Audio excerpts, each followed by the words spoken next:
Good evening, everyone. My name is Boomslang. Tonight I'll be covering the Utah Iceberg, which I've left a link to in the text below this video if you want to access the original post. Utah's got a lot going on in its history, but I've enjoyed working on this entry from the State Iceberg series immensely. I'll be immediately skipping the first tier, in favor of the more obscure entries included in Tier 2 and below.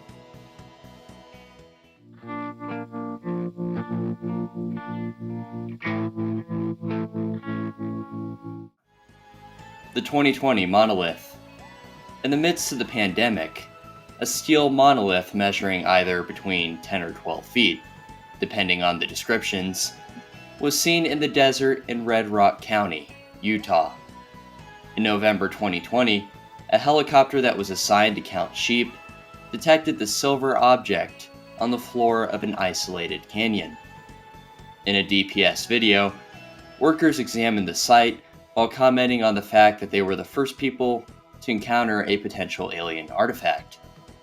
The canyon was difficult to reach by means of vehicle or by foot.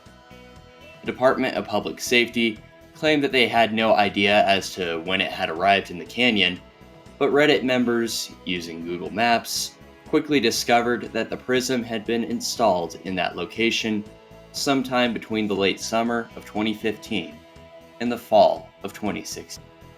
The object was later removed to prevent damage to the ecosystem by tourists.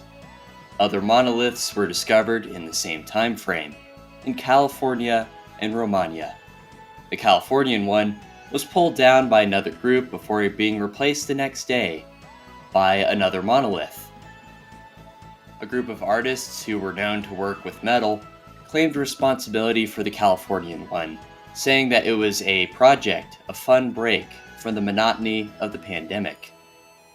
Theorists have stated that the Utah monolith might have been a leftover prop from the HBO show Westworld, which was filming in the area, or the collective effort of an art community. The art group, the most famous artist, known for pulling pranks involving art, has claimed responsibility. The minimalist artist John McCracken is considered to be the most likely suspect as of now. Before passing away in the early 2010s, McCracken expressed the idea to his son of placing structures across the US to be discovered by later generations. His son confirmed this story, but it is unknown as if McCracken made good on his idea, created these things, and then placed the obelisks in these locations. The Mountain Meadows Massacre. This took place in 1857. 120 travelers were killed in the midst of a political dispute between the Church of Latter-day Saints and the United States government. Utah had accepted statehood in a treaty taking place in 1850, but the leader of the Mormon Church, a man by the name of Brigham Young, continued to launch intimidation campaigns against the government officials sent to minister to his theocracy. He wanted more control. The Utah settlers were concerned that the U.S. was going to engage them in open war and destroy them, so they prepared for a conflict. Brigham Young's plan called for attacks on supply trains passing through their state, rather than open warfare with the army. Indian tribes, who were allies to the Mormons, engaged in attacks on the wagons traveling west, and Mormons refused to give aid to those moving towards California. A militia opened fire on the Fancher Party, a group of immigrants who had come from Arkansas on a trailhead 200 miles south of Salt Lake City. A local Mormon missionary had been murdered, providing a reason for these militias to form and then attack those passing through the area. The attackers enlisted the help of a local tribe and assaulted the convoys, but their victims were far more resilient than previously anticipated. The wagons formed into a circle, and the pioneers held off the assaults for several days. The Mormons were seen by the defenders and identified, and the leader of the militia, a man named John Lee, decided to kill all of the witnesses present. They promised safe passage to the people in the wagon train, and then promptly took out all of the 120 people located inside the wagon perimeter. The Mormons and tribesmen took a vow of secrecy and went their separate ways. In the end, the U.S. put a stop to the attempted Mormon rebellion, and the inflammatory rhetoric espoused throughout the state began to wane. Blue John Canyon. This is a beautiful area that serves as a site for necro or dark tourism. The canyon is beautiful, but earned a reputation and tourist attention after the release of 127 Hours, a film that tells the story of Aaron Ralston, a young canyoneer who became trapped near an area called the Blue Pool, which was almost 160 miles away from civilization. First KFC. The first KFC was opened in Salt Lake City, like the first one in the franchise, despite the origins of the man who established the fast food chain. Topaz Internment Camp. Labeled the Central Utah Location Center by the U.S. government, this camp near the town of Delta was one of 10 major relocation centers allocated for the internment of Japanese Americans on the American mainland during World War II. Over 11,000 individuals entered the site during its time. Nowadays, the site exists as a memorial for the people placed there by the government. The site opened in the Sevier Desert in early 1943. Pando. I'd personally put this in Tier 1. It's still pretty cool though. This forest of quaking aspen is a gigantic interconnected organism that originated from a single seed that sprouted near the end of the Ice Age. It's located in Utah and is pretty well known in the collective consciousness. Up House. The real Up House is located in Harriman, Utah. It earned fame for its resemblance to the house from Up and its location, and the plight of its former owner, a woman named Edith Macefield. She moved into this cottage in 1952 and lived there until she passed away at age 86 in 2008. Macefield was well known for refusing a land developer's offer of $1 million to remove her home to build a shopping center. As a result, Macefield's home became surrounded by looming urban structures.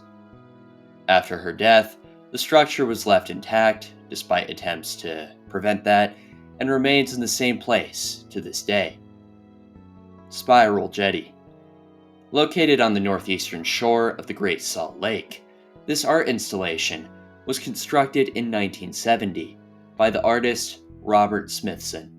Stretching for 1,500 feet down its length, the jetty was constructed using around 6,000 tons of dirt and black basalt from the shore of the lake.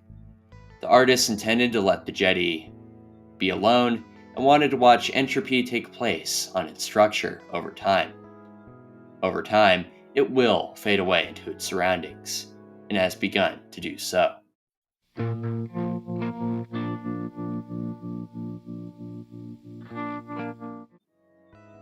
Colorado City. While placed in Arizona according to the government, this town stretches across the Arizona-Utah border. It's well known for once housing the Fundamentalist Church of Jesus Christ of Latter-day Saints. The leader of this group was arrested for having multiple wives. This was an offshoot of the Mormon Church. That wouldn't have been a big deal if not for the fact that many of them were very, very underage. Lillian Gray, victim of the beast. This headstone can be found in the Salt Lake City Cemetery. This headstone was made by her husband, a man who was admitted to the Utah State Prison for larceny before serving his sentence and meeting his wife Lillian. He had this cryptic message put on her gravestone after her death in 1958. This was most likely due to his distrust of the Utah government, an increasingly worsening mental state. Mount Timpanogos is a sleeping woman. An old Native American legend tells of a pair of lovers from warring tribes who died on Mount Timpanogos. The story reads a lot like Romeo and Juliet. A male warrior was in a relationship with the daughter of the other tribe's chieftain, the one they were in conflict with. He was found, bound, and thrown off a cliff, and his bereaved lover jumped off after him. the Great Spirit, saw these events and placed the young woman to rest inside of the mountain, where her outline can be clearly seen even to this day. The mountain's name is said to be a combination of the lovers' names, Timpanogos, the warrior, and Timpanogos, the tribeswoman. Timpanogos is also the Ute tribe's word for the summit of a mountain. Ogden Tunnels. The 25th Street area in Ogden, Utah, contains historic architecture that dates back to the earlier years of the settlement. A popular legend holds that tunnels run beneath the confines of Two-Bit Street. Illegal activities were said to have been conducted in the area in the past, in a maze beneath the district. This was around the time of Prohibition. Many access points in the basements of the current remaining buildings are boarded up and covered, but it's evident that many of these places served as access points to deep tunnels. The network is said to have been composed of passages that linked many of the establishments together, allowing for the movement of illicit goods and women of the night to different parts of the street. Ogden was a popular site for criminal activities throughout Prohibition, as were many other places in the US at that point in time, and these tunnels allowed for goods to be hidden from the authorities. Another series of tunnels were said to run underneath the Ogden High School. 7 tunnels have been discovered by investigators in recent years. School officials and news sources have claimed that they are merely maintenance tunnels that do not connect with other parts of the city. The quote-unquote most sinful town in America does not possess its own version of the Paris catacombs. Porter Rockwell. Given the epithet, the avenging angel of Mormondom, Rockwell was the personal protector of Joseph Smith, the founder of the Church of Latter-day Saints.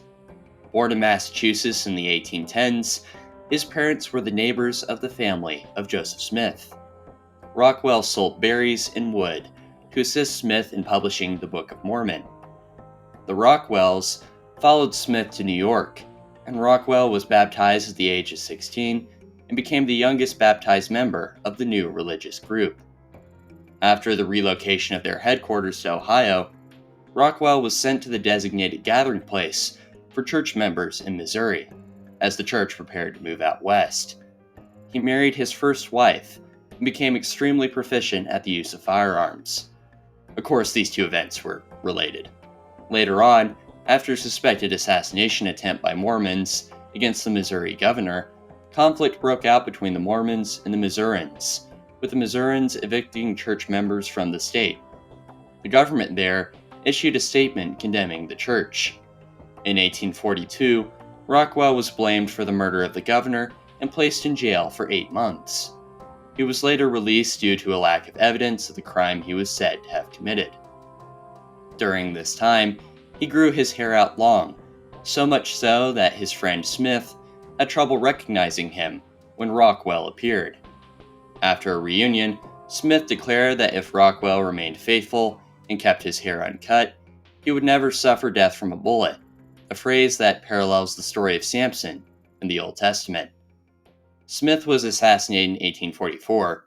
He didn't grow his hair out long, and church stories say that Rockwell shot Frank Worrell, the leader of the assassins. The bodyguard followed the new Mormon leader, Brigham Young, to Utah and spent decades as the deputy marshal of Salt Lake City. He earned the title, the Avenging Angel of Mormondom, after gaining a reputation for taking out anyone who opposed him while serving as lawman and enforcer for the city. Rockwell led a militia called the Danites. Today, his cabin can be seen in Eureka. It was said that he spent his latter years wandering outside the cabin at night, talking to himself and unseen ghosts. Porter Rockwell was charged with the murder of a group of California prospectors in 1877, but died before he could be brought to court. He was interred in the Salt Lake City Cemetery on June 9, 1878. At his funeral, the future LDS leader, Joseph F. Smith, would say, "They say he was a murderer. If he was the friend of Joseph Smith and Brigham Young, and he was faithful to them and to his covenants, and he has gone to heaven, and apostates can go to hell."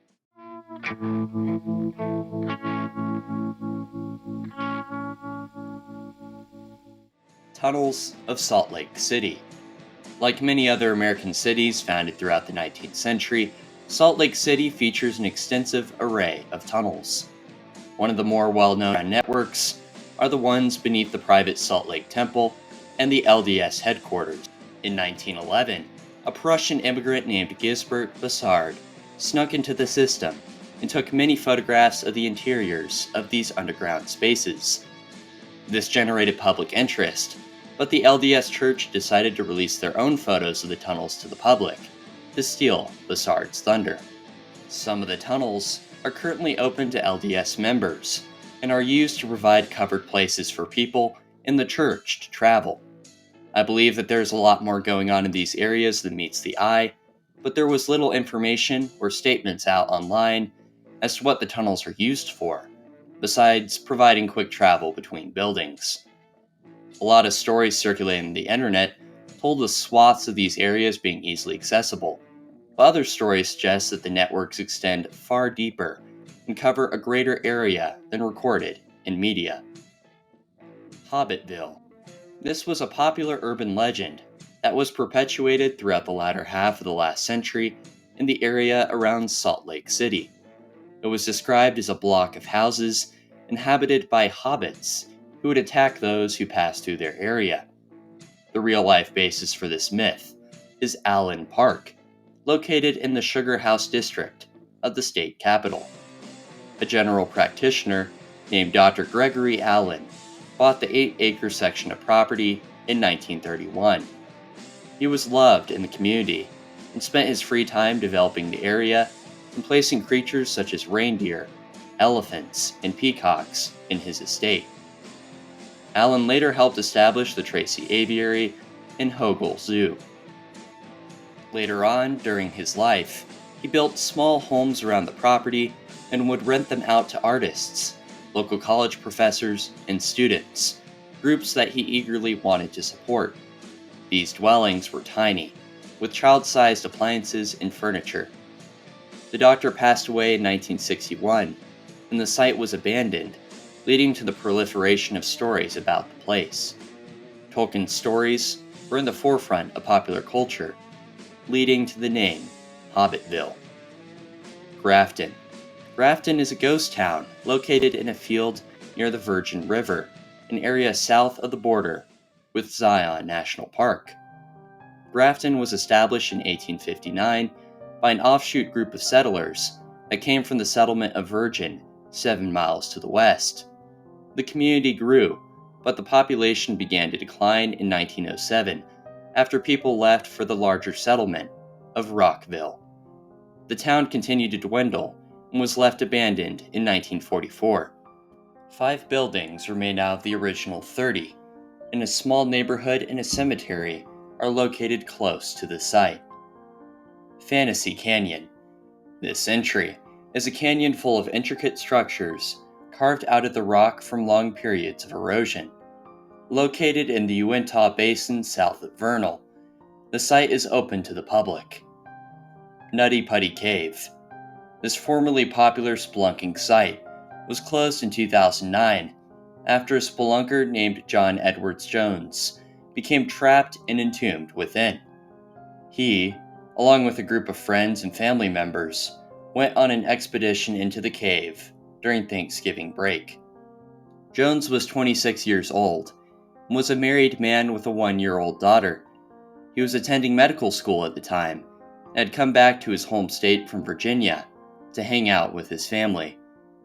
He was 6 feet tall and weighed around 200 pounds at the time. There was a section of the cave called the Birth Canal, a particularly narrow passage that required careful navigation. Jones became stuck in the tight space, but didn't panic. He began to exhale, releasing the air in his chest so that he could attempt to shimmy through the space. However, he took a deep inhale, causing his chest to expand and leaving him stuck. However, he took a deep inhale, causing his lungs and chest to expand and leaving him stuck. His brother attempted to pull him out of the passage by his calves, but John Jones' slid became even further stuck as his arms became pinned beneath his chest. Over the next 24 hours, over 100 rescuers attempted to pull Jones out, utilizing a series of pulleys and ropes. Jones was stuck facing down, causing immense stress to his cardiovascular system and heart. After the pulley system was set up, an attempt was made to pull him out. Unfortunately, the mechanism failed, and the pulley loosed at its anchor point in the soft clay of the cavern wall. That was the main plan, and it had failed, leaving the rescuers with little else to attempt. Jones passed away 28 hours into the ordeal due to cardiovascular failure. The cave was sealed off, and the body was left in the cave due to a concern from officials that more lives would be lost attempting to retrieve the body. The Sandlot, the place where the 1993 film was shot, is in Salt Lake City, in a park on Glen Rose Drive South, close to the International Peace Gardens. Bear Lake Monster. This entry is referring to a series of newspaper articles that appeared in the Deseret News, one of the oldest newspapers still running in the West. Bear Lake runs across the Utah-Idaho border, and an 1868 article told of multiple monsters being spotted traversing sections of the lake. Here's an excerpt from that magazine. About 3 weeks ago, likely early July of 1868, Mr. S.M. Johnson, who lives in the east side of the lake at a place called South Eden, about halfway north along the Utah side of the lake, was going to the Round Valley settlement, 6 miles to the south of this place, and when about halfway, he saw something in the lake, which at the time he thought to be a drowned person. The road being some distance from the water's edge, he rode to the beach, and as the waves were running pretty high, he thought it would soon wash ashore. In a few minutes, 2 or 3 feet of some kind of animal that he had never seen before were raised out of the water. These stories continued to circulate for the next few years, and the prominent LDS leader, Brigham Young, took interest in the tales taking place in this area. He took a trip up north, began to talk with people who were convinced that the monster inhabited the area. The church leaders agreed that something unusual was occurring, but dismissed the tale of a monster living in the lake. Young told them that it was more likely a gigantic unknown species of fish than some mythical creature. Interest dwindled, with the most recent sighting happening in late 2002. For a while, a boat dressed up as the monster continued to take tourists around the lake, and a film based on the legend is being made this year. Paul Bunyan's log pile. This is another geological formation that resembles a leaning pile of stacked logs. Republic of Zaquestan. This entry is a country that began as a land purchase of 2 acres of land in the evaporated basin of the Great Salt Lake. Zach Landsberg bought this area off of eBay in 2005. He bought it for a total of $610. His intention for the place is to create a real country as an art project. It gained national attention, and no permanent residents call the place home at the moment. Zaquestani pilgrims travel to the site a handful of times a year. There are currently no permanent shelters, but there is a rock outcrop called Mount Insurmountable, a monument to the 10th anniversary of the country, a single bed of plastic flowers, an immigration booth, along with 3 statues of robots constructed from metal objects that line the border. The country has yet to become a real country, as no other nations have recognized it as extant, word that specifies that a place exists in the official documentation of a country. The flag depicts a giant squid, an icon that at first I believed to be 2 intertwined snakes with their top sections lying on top of each other or something. The state seal has the squid, an icon that is there to, according to the site, display the mystery of the nation, along with the sun on the outer edge, representing new beginnings. The site gives an entire history of the state of Utah, after a small blurb. Neff's Cave. Neff's Cave was discovered in 1949 by a pair of teenage boys in the Wasatch Mountains, near Salt Lake City. The boys and a group of their friends became trapped in the cave later on, but one of the brothers who had not attended the trip found them with the help of a group of rescuers. After this, the National Park Service closed the site, as it was determined to be too dangerous to leave open to the public. Access to the cave remains limited, but experienced cavers are permitted to apply to the Salt Lake Ranger District for a chance to explore the area. Susan Powell.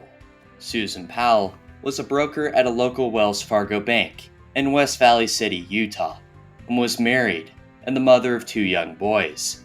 She was last seen by her family on December 6, 2009, and police questioned her husband the next day after she failed to report to her job or call in that she was unable to make it or sick.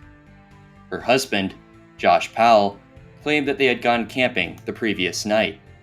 Police searched his vehicle and found a shovel, tarps, a generator, gas canisters, and Susan's phone, which lacked a working SIM card, the part of the phone that allows for it to pinpoint a phone's location, using its connection to a network. A note from Susan was found in a safe deposit box in a local post office. It read, "If I die, it may not be an accident, even if it looks like one." In 2012, the rest of the family perished after Josh incapacitated his kids and set the house on fire, as the evidence increasingly pointed towards his guiltiness. There's a lot of evidence that suggests that Josh and his father behaved very weirdly towards Susan, and Josh's dad had been imprisoned due to possessing illicit materials and for voyeurism. 9 Mile Canyon. 9 Mile Canyon earned its name from the fact that it is 46 miles long. Advertising calls it the world's longest outdoor art gallery, as it contains multiple petroglyphs and instances of intricate rock art that span its length.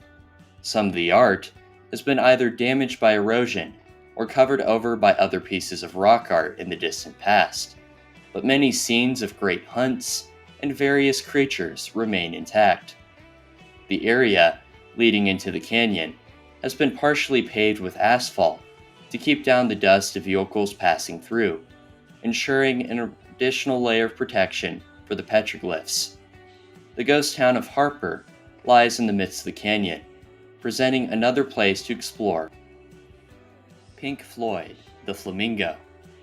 Pink Floyd the Flamingo escaped captivity on Independence Day in 2005 in the city of Wichita. The African flamingo broke out of its enclosure and made a break for it. Zoo personnel had forgotten to clip the feathers on the bird's wings that allowed it to fly, meaning that Pink Floyd could escape to a different part of the city.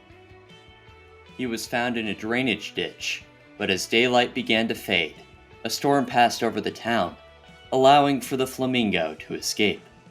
It was a great day for freedom. 17 years later, Pink Floyd was found in wetlands near Port Lavaca in Texas. He was identified by a researcher after a local angler saw the bird and got a close look at the tag on its leg, which read number 492. This tag was issued to the flamingo when it entered the Kansas Zoo in 2003.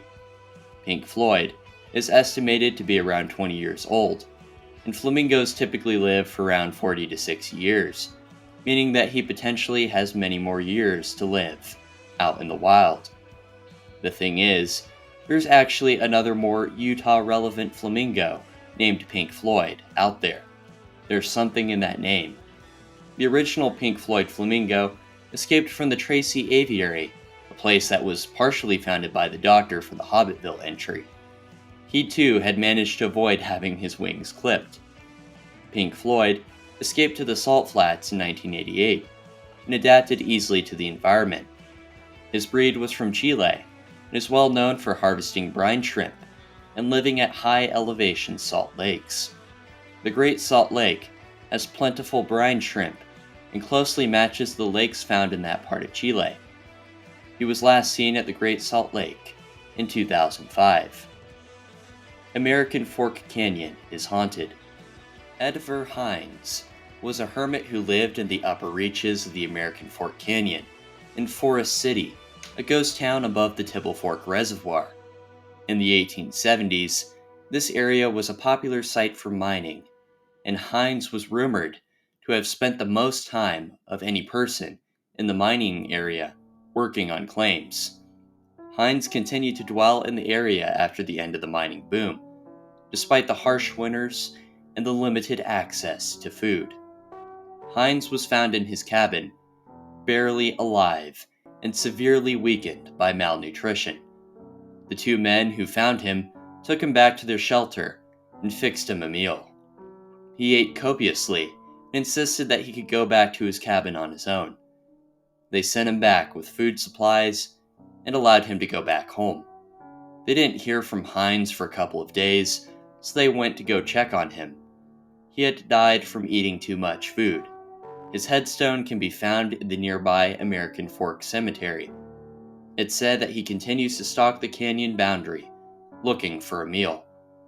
A phantom hearse and a ghost hitchhiker have also been reported in the area. Ted Bundy Hideout. The serial killer Ted Bundy spent some time in Salt Lake City. This older cellar is often called Ted Bundy's cellar. Many say that he used this spot as a place to stash bodies. John Baptiste, the Graverobber. This man's place of origin remains contested. Baptiste was said to have come from Australia before emigrating to the US in 1856. He moved to Salt Lake City, built a small home near a cemetery where he then picked up work, married a local woman, became the choir master for a local church. Meanwhile, two men accused of beating up the state governor were sent to the afterlife. No one came forward to pay for a proper burial for one of the men, so the body was sent to Baptiste. The family learned of the event and later requested that the body be returned to them. The body was found stripped of all of its clothing and had been placed in the coffin. This information was given to the authorities, and an investigation began into Baptiste's practices. His house was searched, and boxes were found that contained the clothes of the dead. He confessed to digging up the dead and taking their possessions. Baptiste was found guilty of these accusations and was exiled to a nearby island. He lived in isolation in a cabin while enjoying provisions brought 3 times a week by the owners of the property. In 1862, 6 weeks after his removal to the island, he disappeared and made his escape. The last recorded piece of evidence that pointed to the Graverobber's demise was the skull found in the south of the Great Salt Lake in 1890, and a partial skeleton of a man in chains found in the lake in 1893. However, a man matching the description of Baptiste was seen in a Montana mining camp. The Voodoo Caves. This urban legend centers around the Beaver Dam Mountains area in southwest Utah. Locals maintain that an underground pipe was the site of multiple cult activities and rituals, and it's said that those who explore the site will often find themselves trapped by rising waters generated by an entity summoned into the pipe by the cult. Dead whale found in Utah. A 2014 World News Daily article reported that a whale carcass was found in a farmer's field near Farmington, Utah. The 9/11 dispatch center in Farmington was swamped with questions soon after, and the story and image gained traction on social media.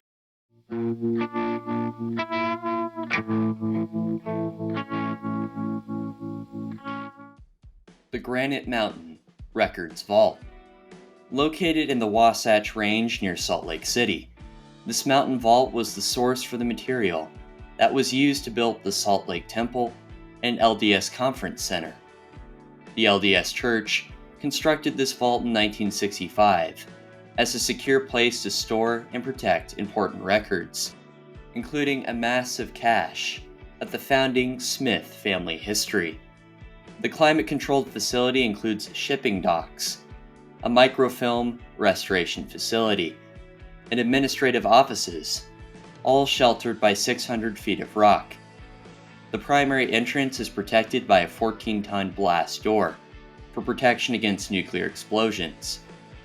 The data contained there is said to be 32 times the size of the Library of Congress's collections, both print and digital combined. These include everything from church minutes to LDS-produced movies. Virtual tours are available at the moment, but no public access is allowed to the site for fear of contamination. Kay's Cross.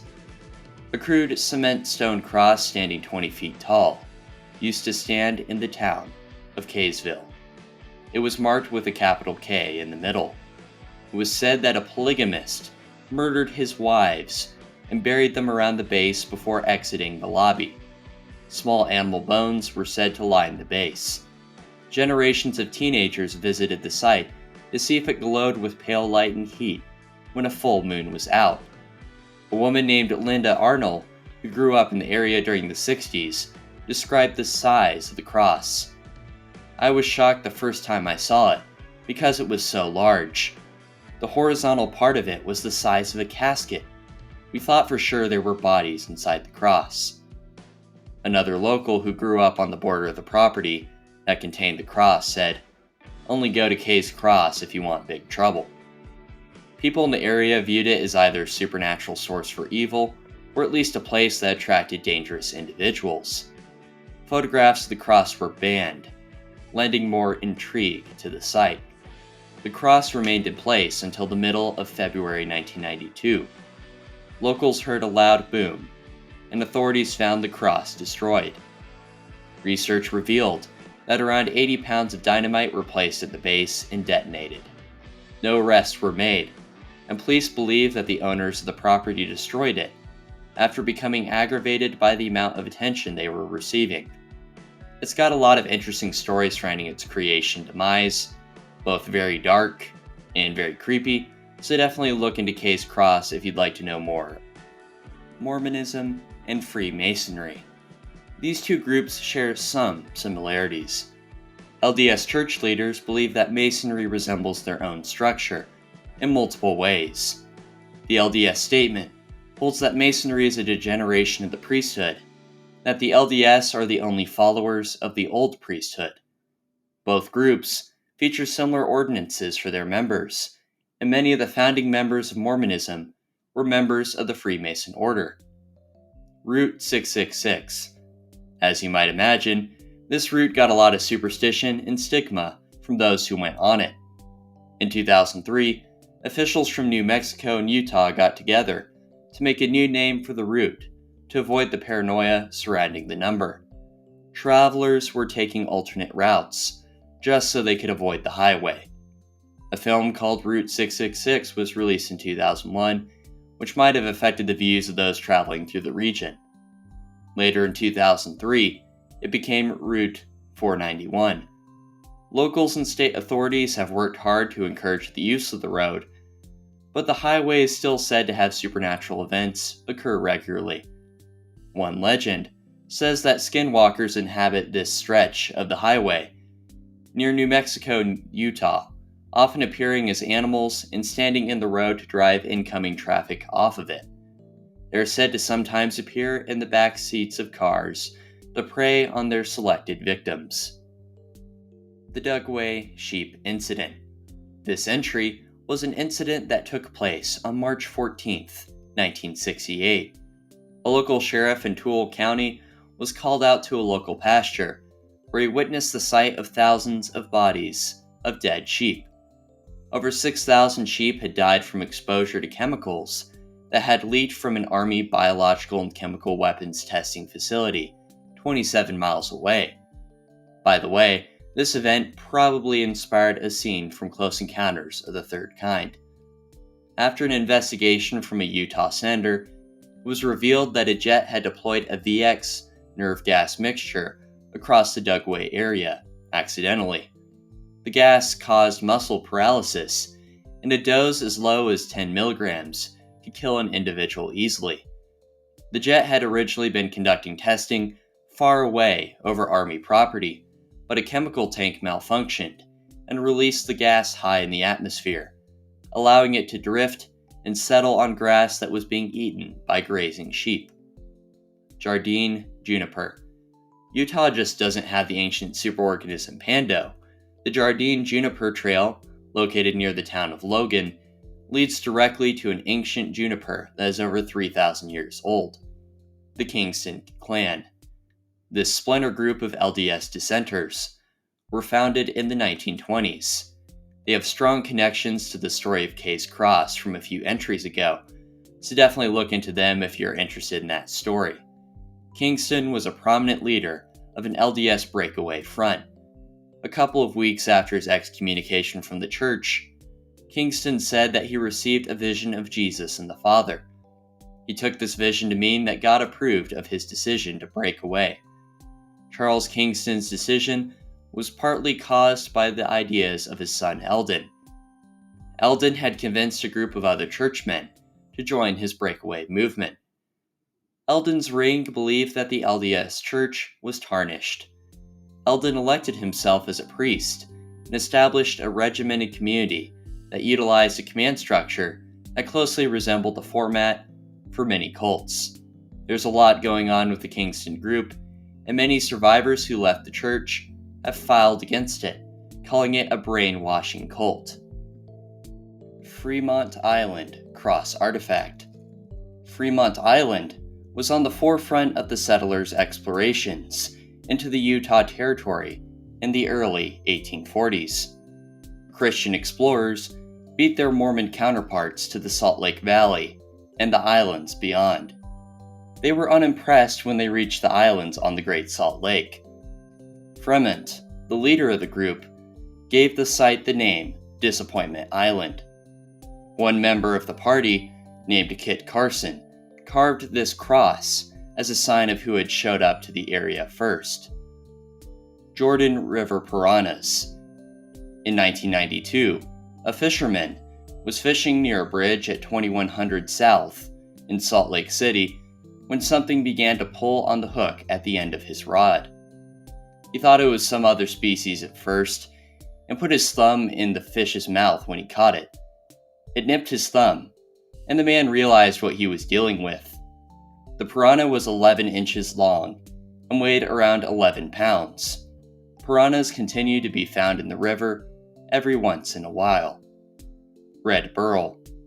Red beryl is an extremely valuable gemstone, estimated to be around 1,000 times more valuable than gold. Only one red beryl gemstone is found for every 150,000 diamond gemstones, making it extremely coveted. It's found in 3 locations: the Wawa Mountains in central Utah, the Black Range in New Mexico, and the Thomas Range.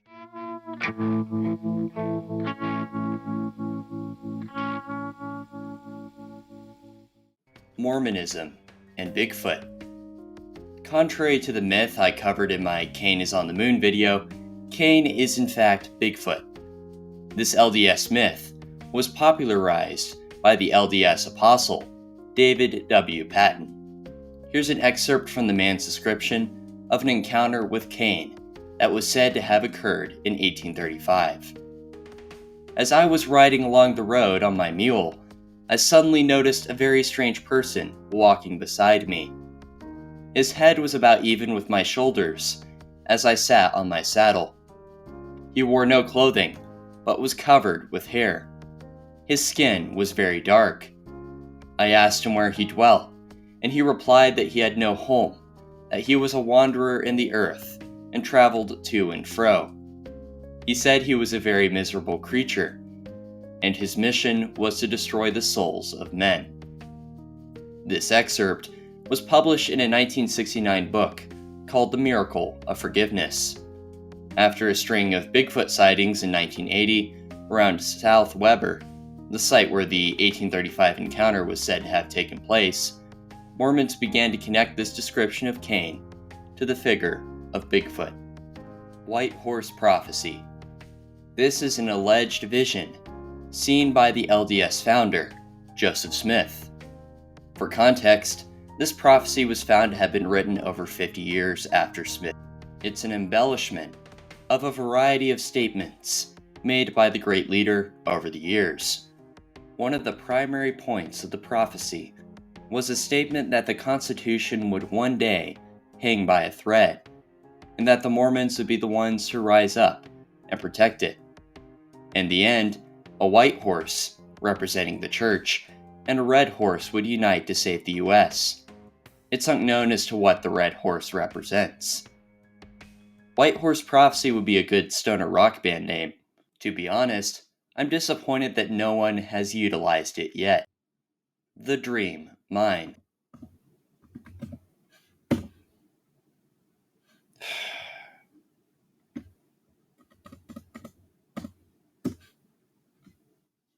There we go. The Dream Mine was made from the efforts of a man named John Hiram Coyle. Born in 1864, he began receiving supposed spiritual dreams in 1886. Coyle said that he had been told that he would find a cow that had a horn that pierced one of its eyes. Coyle said that he found the cow the next day and began his work as a preacher for God, using his dreams as material for his sermons. In 1894, he received another vision. Coyle and his followers began to dig in a nearby mine for treasure that could help expand the LDS Church, protect it for when Christ returned. Beginning in 1909, they began to sell stock for their mine in order to continue their work. They continued to dig for decades. Coyle was brought before a council in 1947, 53 years after they began. He was given two options: to either accept excommunication or sign a statement that said his prophecies were false. Coyle signed the statement, later claiming that he had been forced to do it. He was excommunicated and died in 1949. The mine continued to dig until it hit bedrock in the 1960s. The Dream Mine still exists today, and the Relief Mining Company, the name of the company that's been mining all this time, continues to sell stock in it. The government is monitoring Skinwalker Ranch. FBI documents released on the internet reveal that the organization has conducted surveillance of this property. Multiple supernatural events are said to have taken place in the vicinity of this area, and it does appear that multiple organizations have been or are monitoring Skinwalker Ranch. Sago Canyon, alien petroglyphs. Over 80 figures decorate the cliffs of Sago Canyon in Utah. They are believed to have been carved and then embellished by Native Americans around 8,000 years ago. Many of these figures have missing limbs, or extra eyes, or feature wings or antennae, or are missing eyes. Some have pushed that these are alien visitors. Scholars hold that these are most likely interpretations of dreams from tribal priests. The Dugway Proving Grounds is Area 52. Previously mentioned in the sheep incident entry, the Dugway Proving Grounds is a piece of government land that extends for 8,000 acres.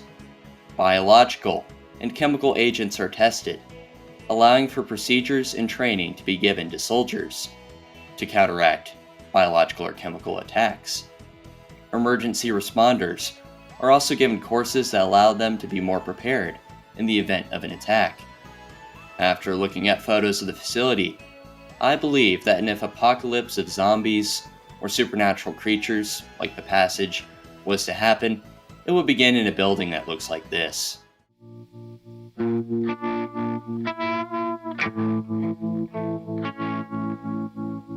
Untime Kids Care.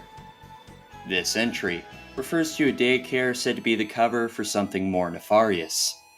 2019 was the year for storming things. Well, maybe not, with the Area 51 raid taking place, and this conspiracy theory generated a large online movement. It began in 2015, when a Reddit user posted a photo of the daycare. He said they had lived in the area for many years, but had never seen any kids go in or out of the building. Other users followed up with their own stories of how strange the place was. The original thread was deleted after a few days due to the amount of conspiracies being voiced by the users. That only generated more interest. Interested people began to mull around the daycare, making the place seem that much more ominous. Stories of organ harvesting and trafficking began to circulate, and a raid was even planned by a Facebook group. In the end, I understand why the owners of the building didn't want the people coming to their building and interrupting whatever activities were going on, if it was a normal business. I would personally write the original post off as a hoax, but the constant deletion of a majority of the threads related to this topic leaves me wondering. It could be the result of overzealous moderators, but there's no telling. Lost Roads Mine. To be honest, I believe that the person who posted this iceberg must have had some background in geology. Utah is a mineral-heavy state, but this iceberg has contained quite a few entries on geological curiosities. This entry is a typical treasure story.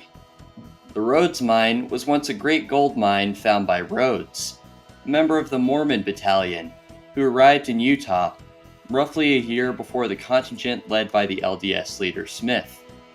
It disappeared from the record when Rhodes left the area he was living in to join the others in building Salt Lake City. Many think that the mine's location has been covered up by the LDS Church.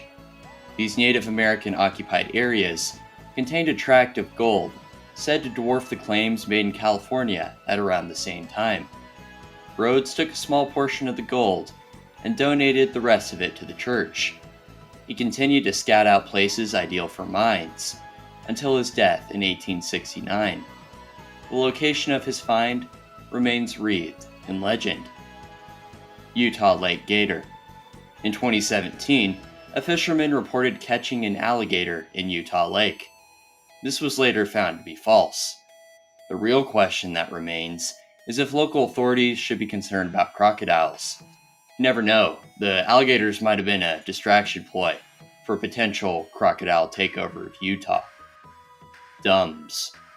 This entry refers to a relatively popular theory that a deeper element of the United States government, one that definitely exists, possesses a collection of deep underground military bases. Places like the Cheyenne Mountain Complex in Colorado or the Raven Rock facility would be similar to these installations. Many speculate that enough hardware is stockpiled in these locations to enable civilization to survive a catastrophic event.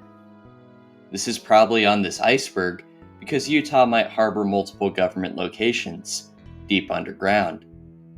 As seen with the Granite Records Mountain Vault, several mountain ranges throughout the state could provide excellent sites for underground bunkers and facilities. Home of Truth. This ghost town is located in a desert in the southeast part of the state. It was once the location of a religious colony run by a woman named Mary Ogden. Mary Ogden came from the wealthy upper class of New Jersey, overseeing church picnics and serving on the board of the State Federation of Women's Clubs, and was well respected in the community as an upstanding citizen. In 1929, her husband Harry passed away. This event left Mary in shock, and she quickly turned her interests towards the occult. Despite her great faith in the Protestant Church, she began to look elsewhere for guidance. Mary began to look for ways to uncover deeper truths through the use of various rituals. One book that deeply changed her perspective was titled The Aquarian Gospel, written by a man named Levi Dowling. This tale told of the lost years of Jesus' life and claimed that 18 years of his existence were not mentioned in the Gospels. It said that Jesus had traveled to the east and brought back a message that restated some of the doctrines of the Eastern philosophers during these lost years. This account said that through effort and focused prayer, anyone willing to open their physical body could become Christ and transcend. It also said that reincarnation was a way of settling debt for sins committed in past lives. Ogden quickly adapted a mix of Christian and Hindu beliefs from that point onwards. She began to connect with other people in the spiritualist movement and spent time in an organization called the League of Liberators. This group aimed to encourage more people to physically connect to God using the astral plane. William Dudley Pelley was the leader of this movement. He wanted to build metaphysical centers that would allow individuals to train their psychic abilities, and colleges to offer courses on metaphysics and other classes that would integrate things he thought useful to this form of spiritualism. However, Pelley lacked money. Mary Ogden had money, and she was interested in the League of Liberators. She donated some $14,000 to the organization after interacting with Pelley, and by 1932, she had become the greatest financial supporter of the organization. Both Ogden and Pelley became fascinated with stories of magical powers and the idea that history was divided into 7 different eras, each governed by a technologically superior race.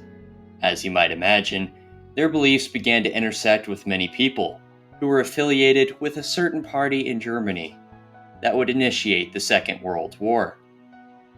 The core beliefs of this organization was that humanity was in a 5th epoch, an era in which white people, the Aryan race, were bound to subjugate the world. This is where Ogden and Pelley split on their beliefs. Ogden was puritanical, disdaining the materialist goals of Pelley, and quickly worked to distance herself from his political goals.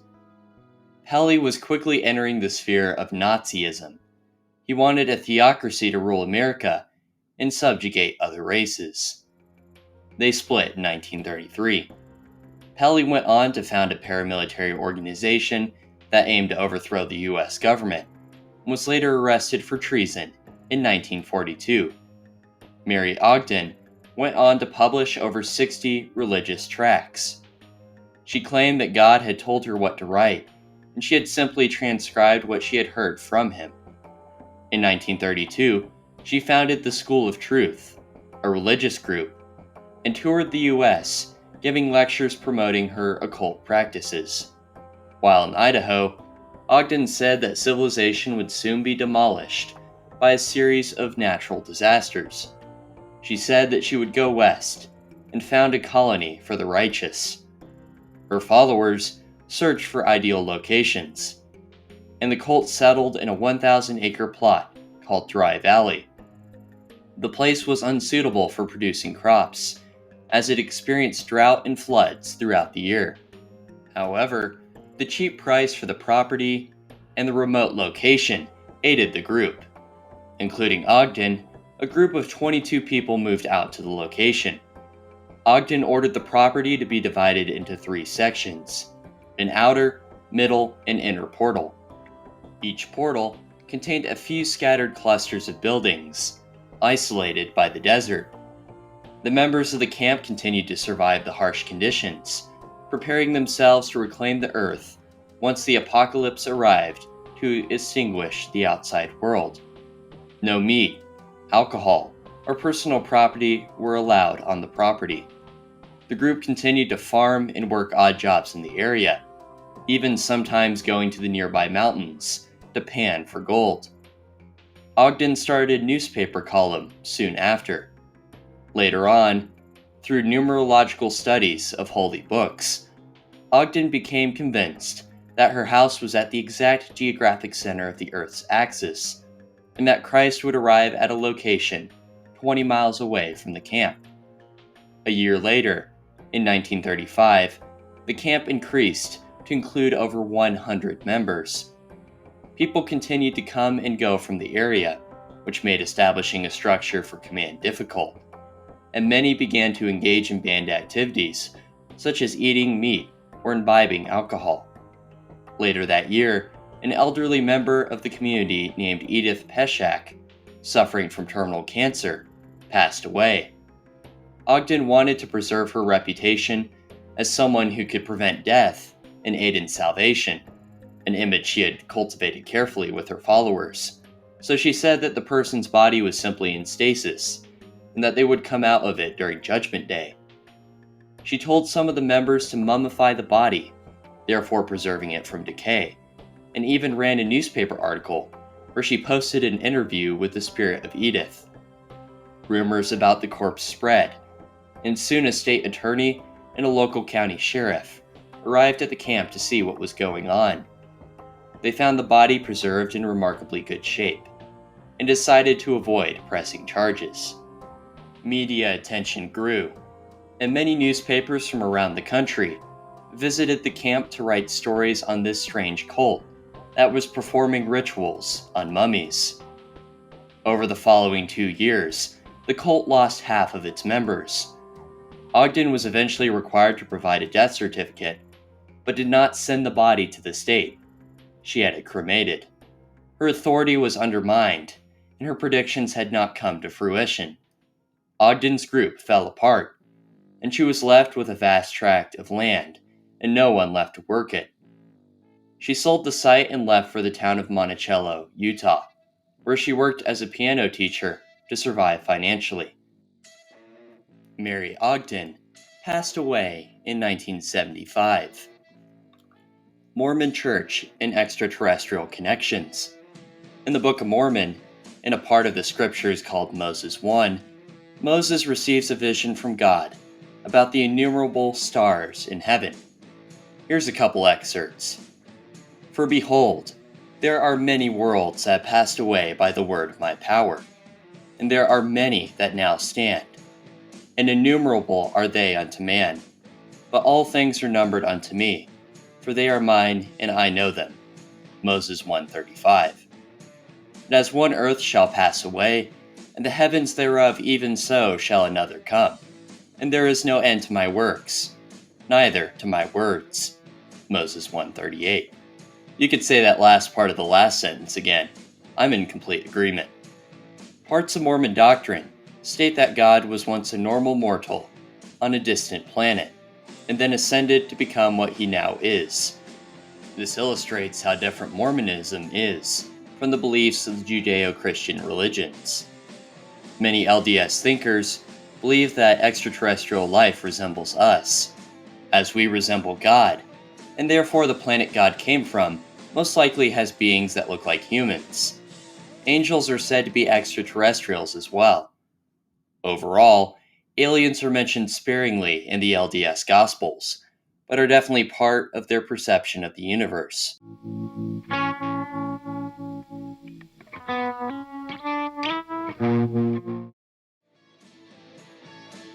This tier is mostly joke entries. The Little Cottonfoot and Big Cottonfoot refer to a pair of beautiful canyon hikes outside of Salt Lake City. The Kolob Interplanetary War is a dedicated site to a conspiracy that goes in depth about an interdimensional race called the Kolob and claims that they aided the Axis powers in World War II and continue to infiltrate the US. The site isn't too illegible, but reading it kind of reminded me of those long paragraphs that are on those Dr. Bronner soap bottles.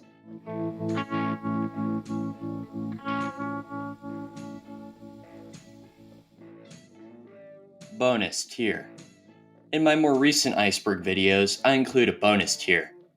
This is a place where I cover a handful of entries that were not placed on the iceberg or weren't covered by it. Soda Wars. Some Utah residents have a fascination with sodas. Soda is often mixed with syrup or half and half, and a variety of other things. A range of soda shops exist throughout the state, and these have begun to spread throughout the West. Shops like Swig utilize a mix of Diet Coke, coconut syrup, half and half, and lime to create their own distinctive dirty sodas, along with Pebble Ice. The Soda War title seems to be referring to the constant competition between the major soda shops throughout the state. Napoleon cannon used to build the temple. There's a story that the St. George's Temple was constructed with the help of an old cannon from the Napoleonic Wars. It's said that the cannon was left behind during the French retreat from Alaska and made its way throughout Asia, Alaska, and California before being utilized by the Mormon Battalion and taken to St. George, Utah. It was used as a gigantic pestle to grind up rock that later became the foundation for the temple. I'd take that statement with a grain of rock salt. The cannon can be seen on the grounds of the temple today. Ensign Peak Advisors. This group is a separate entity that manages the funds of the LDS Church. It was recently caught up in a scandal. Here's a passage from the U.S. Securities and Exchange Commission that explains what happened. The Securities and Exchange Commission today announced charges against Ensign Peak Advisors, Incorporated, a nonprofit entity operated by the Church of Jesus Christ of Latter-day Saints, to manage the church's investments, for failing to file forms that would have disclosed the church's equity investments, and for instead filing forms for shell companies that obscured the church's portfolio and misstated Ensign Peak's control over the church's investment decisions. The SEC also announced charges against the church for causing these violations. To settle the charges, Ensign Peak agreed to pay a $4 million penalty, and the church agreed to pay a $1 million penalty. In essence, this group appears to be a hedge fund for the Mormon Church, although it might have changed. Ensign Peak Advisors would make a great band name outside the multiple counts of fraud committed by the group. The band could tour with the White Horse Prophecy around Utah and then meet up at a Sodalicious. BYU Tunnels. There's a few videos involving the tunnels that run between the buildings on the BYU campus. In early 2020, a student was arrested inside the school after he had used the tunnels to sneak into the cafeteria to steal food, and many students have suffered injuries after exploring the tunnels. That's it for tonight. Thank you for watching. If you enjoyed the video, please go ahead and check out the other stuff on my channel. And before I forget, as of now, I'm sitting at 2,600 subs. And that means a lot to me, guys. I was at 24 a year ago, so it's insane to be at this point. Thank you for putting up with me. Take care.